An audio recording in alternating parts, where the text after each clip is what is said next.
কল্পনা করুন একটা সময় ছিল যখন ক্রিকেট মানে শুধুই বিশ্বকাপ, 4 বছর পর পর একটা আসর। তাই 1998 সালে জন্ম নিল আইসিসি নকআউট ট্রফি। প্রথম আসরেই দক্ষিণ আফ্রিকা ইতিহাসের প্রথম আইসিসি ট্রফি জিতল। 2000 সালে ফাইনালে ভারতকে স্তব্ধ করে দিয়ে নিউজিল্যান্ড জিতে নিল তাদের ইতিহাসের প্রথম আইসিসি ট্রফি। নকআউট একটা মাত্র সুযোগ, এত তাড়াতাড়ি টুর্নামেন্ট শেষ হয়ে যাচ্ছে?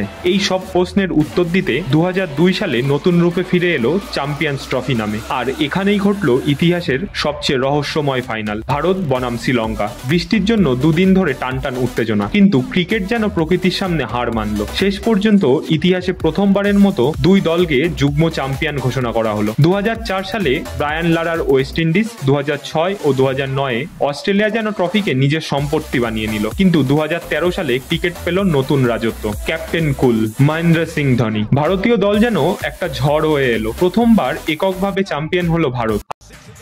टीम इंडिया ने एक बार फिर महेंद्र सिंह धोनी नाम की मैजिकल पर्सनालिटी की लीडरशिप में नया मुकाम। আর ধোনি হয়ে গেলেন একমাত্র অধিনায়ক যার হাতে তিনটি আইসিসি ট্রফি। আর 2017 ভারত বনাম পাকিস্তান ফাইনাল। ভারতকে 180 রানে হারিয়ে ক্রিকেট ইতিহাসে নতুন অধ্যায় লিখলো পাকিস্তান। নাম বদলেছে, ফরম্যাট বদলেছে, কিন্তু ট্রফির আবেগ, উত্তেজনা আর গৌরব কখনো বদলায়নি। এখন অপেক্ষা 2025-এর। তবে প্রশ্ন একটাই, নতুন কেউ ইতিহাস গড়বে নাকি পুরনো রাজারা আবার মুকুট দখল করবে?